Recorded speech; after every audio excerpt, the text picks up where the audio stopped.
Public disgrace. She only wanted to do her job. The main lobby of Bright Grove Medical Center gleamed under the morning sunlight, refracted through walls of pristine glass. The sound of high heels clicking rhythmically against the black and white marble floor echoed like the heartbeat of a vast machine in perpetual motion. Camille Jordan, 35 years old, head nurse of the emergency department, entered the lobby with the same composed demeanor she carried every day: crisp white coat, neatly tied, hair, calm eyes behind thin glasses. 10 years at this hospital had accustomed her to prying stares and whispered judgment. But today was different. A male voice suddenly rang out, slicing the air in two.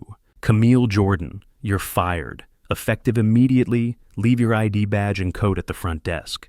And just to be clear, this is for a serious violation of hospital policy." Everything stopped. Keyboards fell silent. Footsteps halted. Even patients seemed to hold their breath. All eyes turned at once like camera lenses, locking onto a tragedy. Mid-scene, Camille stood still. The silence was suffocating. Stephen Aldridge, CEO, stormed in with dramatic fury. His navy blue suit clung awkwardly to his broad frame, his eyes flared, cheeks flushed red like he was acting in a play where he was the hero and she the sacrificial prop. "You used the emergency room without authorization. Used hospital equipment without clearance. No insurance, no upfront payment. What do you think this is, a charity clinic?" Camille's fingers clenched slightly. Her eyes never left Aldridge. She said nothing, didn't plead. She simply stood there like a scratch on the hospital's gleaming portrait, painted with arrogance and budget cuts. "People like you need to understand your place here. People like you." Those 4 words struck like a blade dipped in ice. Camille had heard it all before, too confident, not a cultural fit, hard to promote due to poor integration. She knew her race, her gender, and her background were never welcome in places like Bright Grove, even though every patient she ever saved would have sworn she was the only one they'd trust by their bedside.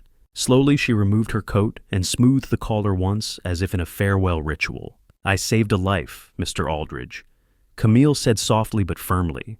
He walked in, bleeding out unconscious. No ID, no insurance. But still a human being. Not a human being who could pay. Aldridge roared, slamming the desk like thunder. "And you just wasted thousands of our budget on a filthy beggar." Camille handed her badge to the front desk staff. Every motion was gentle and deliberate, as if she were afraid of scratching the last shard of dignity she had left. Marcus Lee, the only black security guard on the morning shift, approached on cue. His eyes avoided hers. She let out a long breath. "One day you'll understand," she said, not trembling, just tired. "I didn't just save one life. I saved the soul of this profession." Aldridge let out a bitter, hollow laugh, devoid of warmth or humanity. "You saved a miserable vagrant, and all you lost was your job." Camille turned her back, walking toward the revolving doors with a steady stride, as if she were the one escorting them out of the last shred of decency in healthcare. Outside, the sun still shone, but it felt cold. She walked away from the place that had once been her world, her ideal, her dream as a young nursing student. Behind her, the murmurs floated like toxic smoke, thin, light, but stinging. Who saves someone without checking insurance? She brought it on herself. Serves her right, always acting so righteous. Camille quickened her pace, but didn't let a tear fall. She knew if she cried today, the tears might never stop. A light breeze brushed her cheek. She glanced back toward the corner, where a familiar homeless man had sat for years. Empty. He wasn't there. No thankful glance, no silent goodbye. But there was a man, in a black suit, holding a satellite phone, looking directly at Camille. Not with pity, not curiosity, but recognition. The night before, Camille was fired. Her shift had stretched longer than usual that night, something she was all too familiar with. The dim fluorescent lights hummed overhead, casting cold shadows along the sterile hallway of Bright Grove Medical Center. The clock hit 11:06 p.m. Camille had just closed the final patient chart when the automatic door chime broke the silence, a piercing, urgent sound amid the stillness. She looked up, the sliding glass doors parted, letting in a gust of wind and the damp scent of rain. A figure stumbled through tall, thin, soaked and smeared with blood. His left leg dragged behind him, and he could barely stay upright. In a blink, he collapsed onto the tile floor. "Please, help!" The whisper was barely more than a breath. Camille dashed toward him, her instincts kicking in before conscious thought. Patricia Prep, Trauma Room 3. Call Dr. Delgado. I need a stretcher now.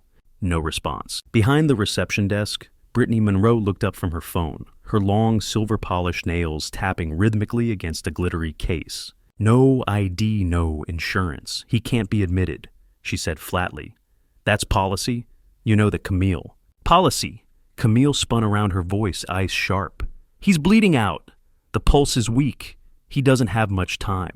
Patricia shrugged her attention, already drifting back to the TikTok video playing on her screen.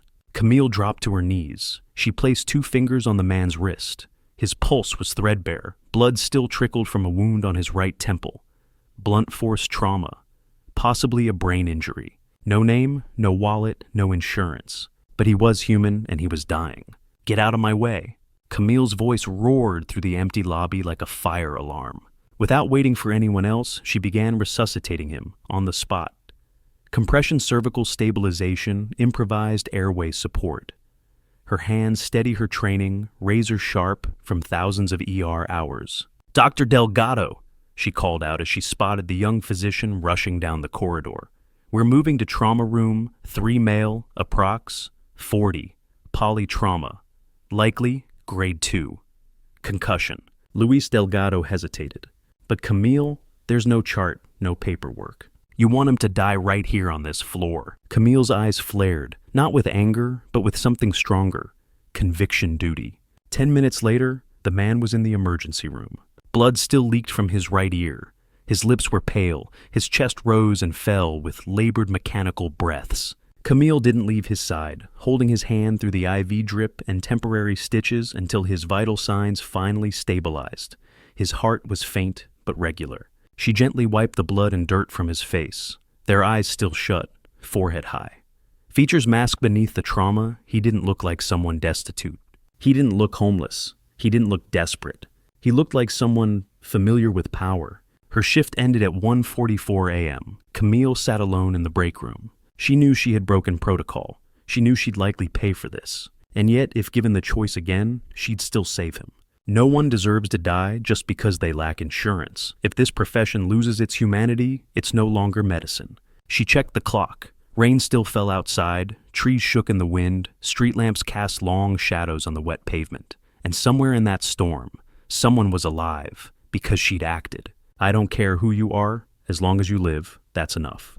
The next morning, Camille Jordan walked out of Bright Grove Medical Center, fired in front of peers, patients, and staff. She didn't look back, didn't glance at the glass-towered building, where she'd poured a decade of skill, compassion, and sleepless nights into saving lives. All that was now behind her, cut off by the words, "You're fired." She tightened her grip on her bag. Inside were just a few personal items, an old stethoscope, and a silence too heavy to let tears fall. She crossed the courtyard. The sun was out, but no warmth came with it. And then she stopped. A small familiar detail struck her like a slap of invisible force. The wall corner by the bus stop, the one where a certain homeless man always sat. The mid-40s bearded tattered khaki coat, hood is always drawn low. He never begged. He just sat there silently watching the hospital doors, like waiting for someone who never came. Today he wasn't there. An odd emptiness took hold of Camille. He's never missed a day. Rain, snow, holidays, always there, so why not today? In his place stood someone else, a man in a black suit, pressed shirt, Italian shoes, holding a satellite phone. He wasn't looking at the hospital. He was watching Camille. His gaze made her falter, not the stare of a stranger, but of someone who recognized her. She turned away and walked faster, muttering to herself, "I'm imagining things. Everyone's been staring at me today." But when she glanced back again, the man was still there, still motionless, still watching her. As if he were confirming something, Camille stepped into the quiet bus shelter. She sat on the wooden bench. Her hands began to tremble, not from fear, but from the realization that, for the first time in years, she didn't know what came next. She thought of her mother, who still believed Camille was the star of Bright Grove. She thought of the unpaid bills in her Maplewood apartment. She thought of the man she'd saved, his closed eyes, that odd sense of authority beneath the blood. And then a sudden flash in her memory. The wristwatch on his arm. When she'd helped him onto the gurney, his sleeve had torn, beneath the mud blood and torn fabric, she saw a flicker of silver. A vintage watch, real leather strap engraved dial. Not something any homeless person could afford. Her phone rang, breaking her thoughts. Unknown number, she muted it. The second call, she ignored it again. Third, she declined outright. But by the fourth, her instincts as a nurse wouldn't let her ignore it anymore. Hello? A woman's voice answered, professional, clear. Good morning, Ms. Camille Jordan. This is Grace Holloway, legal representative for Remington Global Health. We need to speak with you immediately about the man you saved last night. Camille froze. If this is about a lawsuit, I was only doing my job. No, Ms. Jordan. Quite the opposite, we're calling to thank you. And to warn you what you did last night has triggered a chain of events beyond what you could imagine. Camille's phone still buzzed gently in her hand, but the world around her had gone silent. She sat alone in the old bus shelter. Dappled sunlight flickered through the trees, casting shadows across her tired, unwashed curls after a sleepless night and a morning of disgrace. Grace Holloway, Remington Global Health. Thank you. Those words echoed in Camille's mind like a dream, just beginning to take form. The apartment in Maplewood. Camille stepped into her modest Maplewood apartment, a place with thin walls that echoed the neighbors' music, and the pitter-patter of stray cats darting across the rooftop. At the sink were dishes from the night before, still unwashed. On the table is an overdue electricity bill with a red stamp reading 5 days past due. She set her phone down, untied her hair, removed her watch, and sank into the familiar wooden chair by the window. The noon sunlight slanted in, gently. Everything was still so still, it was almost unbearable. Then the phone rang again. Camille glanced at the screen. Same unknown number. She hesitated for a moment, then picked up. Ms. Jordan, the same calm professional voice from earlier, clearer now. This is Grace Holloway, Senior Legal Counsel for Remington Global Health. I'm listening, Camille answered cautiously. The man you saved last night, his name is Elijah Remington. He's the CEO and sole heir to the Remington Medical Empire, one of the largest private healthcare systems in the United States. Time seemed to freeze. Camille shot upright, the blood draining from her face. You must be mistaken. He was homeless, I'm certain. Elijah has a very unique habit, Grace interrupted gently. He takes solitary hikes every month to reset his mind. No bodyguards, no cars, no smart devices. His most recent trip was through the northern mountain range. The accident happened on his way back. Camille swallowed hard. Her hand clenched the edge of the table. Images raced through her mind. Blood loss, labored breaths, that strange wristwatch. And the man watching her this morning from across the street. He wasn't homeless. He was a billionaire. Elijah is now stable, Grace continued. He's being treated at a private facility under full surveillance, and he's fully conscious. He'd like to meet you in person. I was fired for saving him, Camille said quietly, her voice catching. They humiliated me in front of everyone because I did the right thing. There was a pause. Then Grace replied, That's exactly why he wants to help you, and not just help. We need to speak about Stephen Aldridge, about Bright Grove, about what happened last night. He wants to meet within the hour at Vesper Lounge Financial District. Vesper Lounge. 1 hour later, Camille pushed open the glass doors of Vesper Lounge, a sleek, discreet cafe nestled between towering financial buildings, frequented only by investors, lawyers, and the elite. She still wore her hospital uniform. No coat, no badge, no title. Only her integrity, the very thing that got her fired. At the back table, a poised black woman in a sharp white suit stood to greet her. Close-cropped hair, piercing eyes, composed posture that radiated command. Camille Jordan, the woman said, shaking her hand with a look of deep understanding. I'm Grace Holloway. Thank you for coming. I didn't come for favors. I came to understand what's happening. Grace offered a faint smile. Good. Because from now on, this isn't just about an anonymous patient anymore. This is about justice, about truth, about a system that needs to be seen fully. She placed a tablet on the table. Camille looked down, and her breath caught. The screen showed Elijah Remington immaculate in a tuxedo at an international healthcare gala. His hair, slicked back eyes, sharp smile, closed but powerful. The same face. She had clean blood from not 12 hours ago. Bright Cove, Administrative Tower, 9:02 a.m. Stephen Aldridge stood before a mirror in his 12th floor office. His charcoal suit was tailored to fit his bloated frame. A crimson tie clung tightly around his neck, his trademark symbol of control. He smoothed his gray-streaked hair, then adjusted his lapel pin, bearing the Bright Grove logo he'd always worn with pride. "Victory must be managed like an asset," he muttered smugly to his reflection. Downstairs in the boardroom, the department heads had assembled. Patricia Monroe, the overdone receptionist with glittering nails and heavy makeup, offered a hollow smile and a nod to her colleagues. Dr. Luis Delgado sat at the end of the table, hands clasped, eyes fixed on the whiteboard, trying not to betray emotion. He had never felt this out of place in all his 8 years at Bright Grove. Aldridge entered precisely as the clock hit 5 past. No one spoke. No one dared. The silence was its kind of statement. Everyone here had seen what happened to Camille, and no one had intervened. "Let's begin," Aldridge said, voice as sharp as stone against the marble table. He scanned the room, then pointed to the board labeled Personnel Restructuring, Disciplinary Alignment, Cost Optimization. "The Camille Jordan case," he said, "is a textbook example of an individual unable to adapt to the system. I trust the message was clear across departments." Patricia smirked, tapping her French-tipped nails like applause for a well-timed execution. A few exchanged glances. Some nodded faintly, but at the end of the table, Dr. Delgado clenched his fists until his knuckles whitened. He remembered Camille's eyes when she left, not angry, not pleading, just deeply, deeply disappointed in people like him who chose silence. Meanwhile, across the city. Inside, a luxury penthouse in the financial district, Elijah Remington sat upright in a hospital bed, fitted with biometric monitors and reinforced glass windows.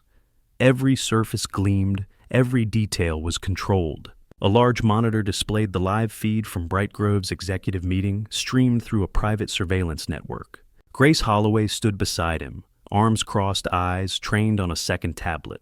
On its screen, a digital map lit up in red-flagged entries marking misconduct, fraud, and systemic abuse across the hospital's leadership. Uninsured patients denied emergency treatment, hidden fund transfers to a mayoral campaign, minority staff terminated without clear justification. "I want the full patient records from the last 3 years," Elijah said, his voice low but resolute. "Every denied case, every coded discrepancy. We're going to examine this system inch by inch." Back at Bright Grove, Aldridge leaned back in his chair, sipping coffee. He turned to Patricia with a smirk. She thought she was a hero. But hospitals don't need heroes. They need compliance. Anyone who can't follow protocol gets cut. Patricia nodded eagerly. "I already posted about it. #Jar Justice Served." She giggled like a child who just tattled on a classmate. But what they didn't know, a pair of eyes had recorded every second of that meeting from a hidden camera embedded in the security badge of Marcus Lee, the morning shift guard. A recording had captured the exact phrase, "That black nurse needed to learn her place. I've been waiting for the perfect excuse to get rid of her." And just 3 blocks away in a law office near Wall Street, a team of legal analysts watched the live stream in real time, documenting every word, every expression, as if chronicling the unraveling of a carefully staged crime. In his office, Aldridge gave a self-satisfied chuckle. He didn't know that today was going to be the last day he smiled in that office. 3 days later, at Remington Global Health's legal headquarters, the tension was electric. Blue suits, laptops, and laser-focused eyes all turned toward a single objective, Bright Grove Medical Center. In a dimmed conference room on the 29th floor, Elijah Remington sat silently watching the projection screen. Grace Holloway presented the findings with the precision of a military strategist. "We've retrieved the past 3 years of data," she reported. 312 uninsured minority patients were denied admittance. Of those, 87% were emergency cases. 13 died within 24 hours of being turned away. Elijah's jaw clenched. On the screen, Stephen Aldridge's name appeared next to a chart of unusual financial activity, including $2.3 million funneled to a campaign fund belonging to Mayor Harold Keyes Aldridge's cousin. "I want encrypted backups on Luxembourg servers," Elijah said. "We're not going to issue press releases. No lawsuits will crush them with their data." At her apartment in Maplewood, Camille sat on the floor, her back resting against a worn bookshelf. Daylight poured through the dusty window. Her phone buzzed. Text from Marcus Lee. I have something. They don't know. The new system records audio. Camille, you need to hear this. She plugged in her earbuds. Her heart pounded. That girl thinks she's somebody. A black nurse who thinks she can prioritize a stranger over the system. I've waited a long time. She broke protocol perfect. That's all I needed. It was Stephen Aldridge's voice, clear, spiteful. Camille sat frozen. Not out of rage, but out of the certainty that she had been right all along. This wasn't just her imagination. It wasn't sensitivity. It wasn't an overreaction. It was discrimination. It was real. That evening in Brooklyn, Camille met with Grace Holloway at a quiet bar tucked into a side street. Warm amber light fell across the oak table, where two women sat. One thrown out of a hospital for saving a life, the other leading one of the most strategic legal takedowns of a healthcare regime in a decade. Elijah trusts you, Grace said, sliding a black folder toward her. Not just because you saved him, but because you're living proof of what this system tried to bury. He needs you. I'm not a lawyer, Camille replied softly but firmly. I don't know the rules of this game, but if it's the truth you want, I'm not backing down. Grace nodded.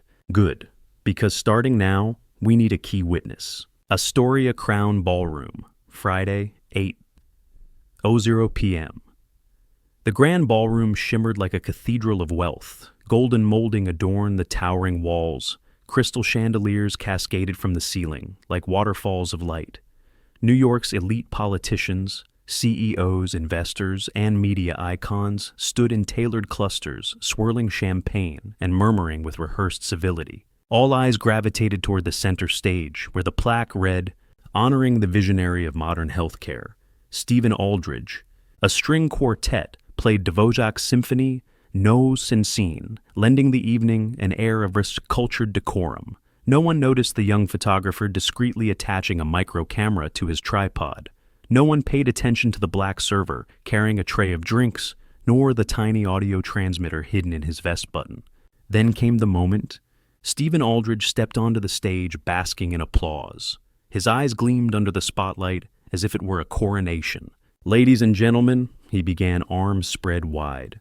At Bright Grove, we've proven that quality healthcare and profitability can go hand in hand. He paused, soaking in admiration. Last month alone, we hit a record 18% profit margin, cementing our place as the most efficient hospital network in New York. More applause. Lights danced across his gleaming cufflinks. We didn't achieve this through miracles, he continued, but through workforce optimization by removing obstacles and by restructuring outdated cost models. I am proud to say Bright Grove is the future of modern medicine. But then, the massive LED screen behind him flickered. The ballroom lights dimmed for just a breath. And then a video began to play.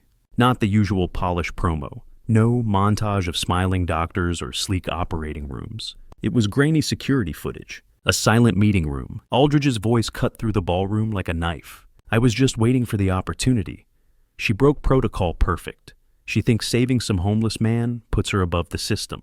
Gasps echoed. Aldridge froze mid-sentence. The screen switched to a data sheet, a list of patients.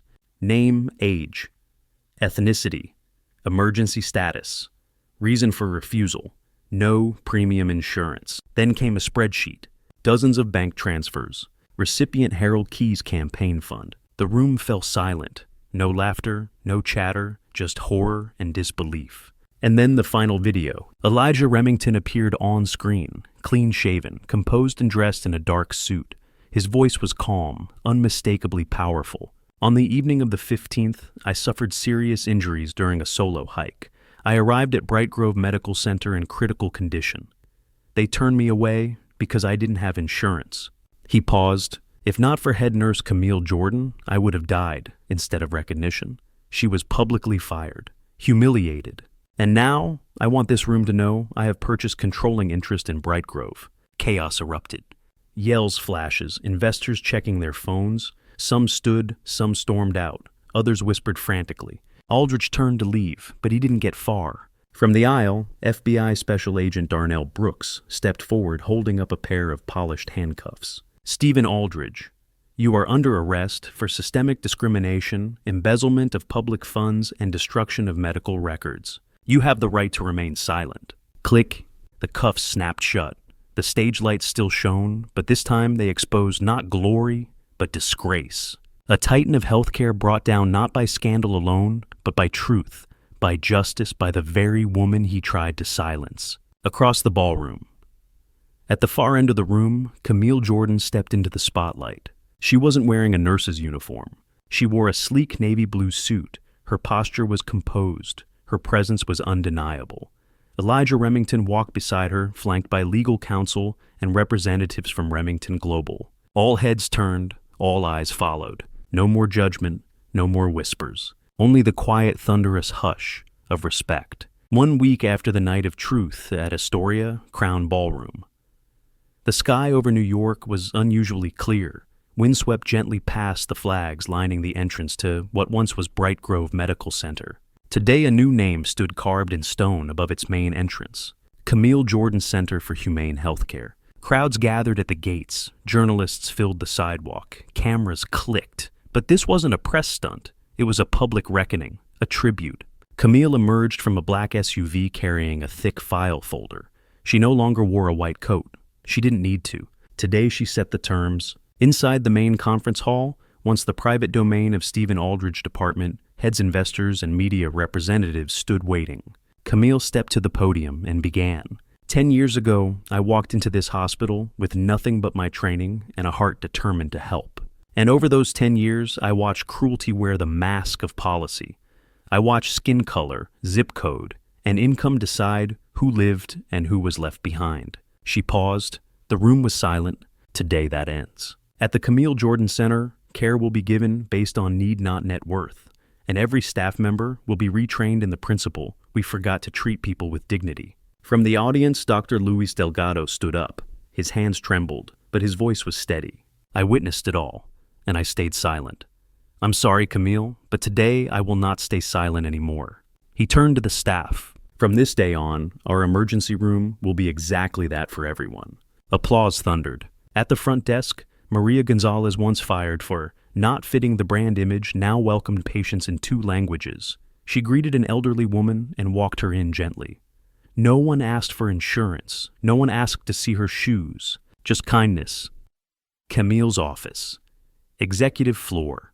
A polished plaque gleamed in the sunlight. Chief Executive Officer Camille Jordan, RN. Outside her window, a line of patients wrapped around the building. Families, elders, immigrants.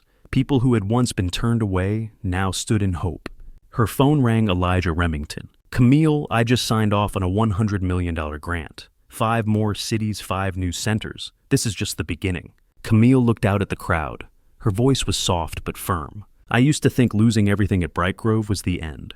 Turns out, it was the door I was meant to walk through all along. 3 months later, Philadelphia, Houston, Detroit, Sacramento, Atlanta. In just 100 days, 5 new Jordan Community Care Centers opened across America.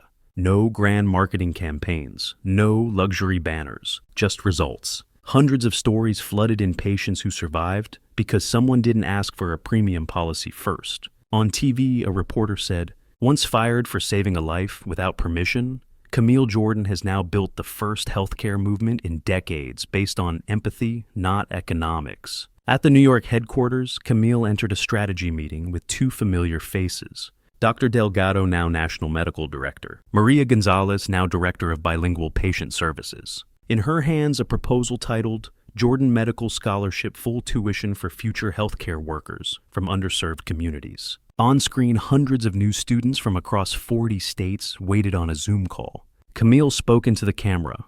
When I lost my job for saving someone without insurance, I thought I had failed.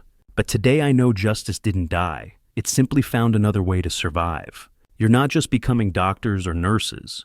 You are becoming guardians of humanity in a world that tried to sell it. In a clinic in Nebraska, a 6-year-old girl lay recovering after a free heart surgery. She looked up at her mother and asked, "Mama, is Miss Camille a doctor?" The mother smiled, brushing the girl's hair back. "No, sweetie. She's someone doctors are thankful for." Washington, D.C., 6 months later.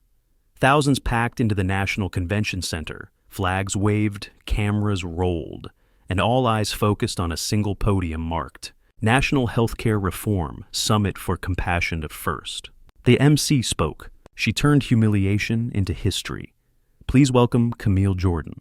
No fireworks, no theatrics, just a white spotlight.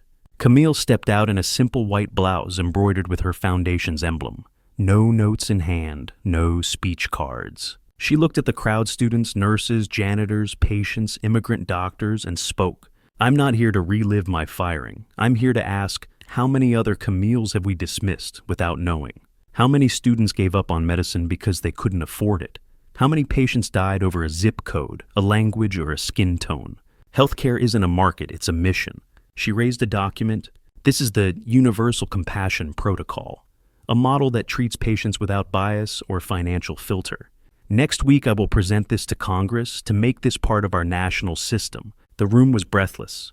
They will say it's unrealistic, but I have something they don't. She turned to the audience. 5,000 hearts ready to rebuild everything. The room stood, applause erupted. On live TV, Camille became a symbol of reform. Final scenes.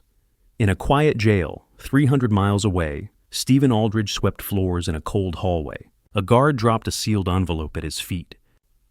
From Camille Jordan. An invitation to the grand opening of the new center, if you dare to show up. Inside, a photo of Camille on stage. Behind her, the words, "Sometimes justice doesn't scream, it simply rebuilds better." Epilogue. In school tours at the Camille Jordan Center, children listen wide-eyed as guides say, "Here no one asks how much money you have before healing you." A little black girl tugs at her teacher. "Can I be like Miss Camille?" The teacher kneels smiling. "You don't just can, sweetheart. You must..." She opened the door. Now you walk through it.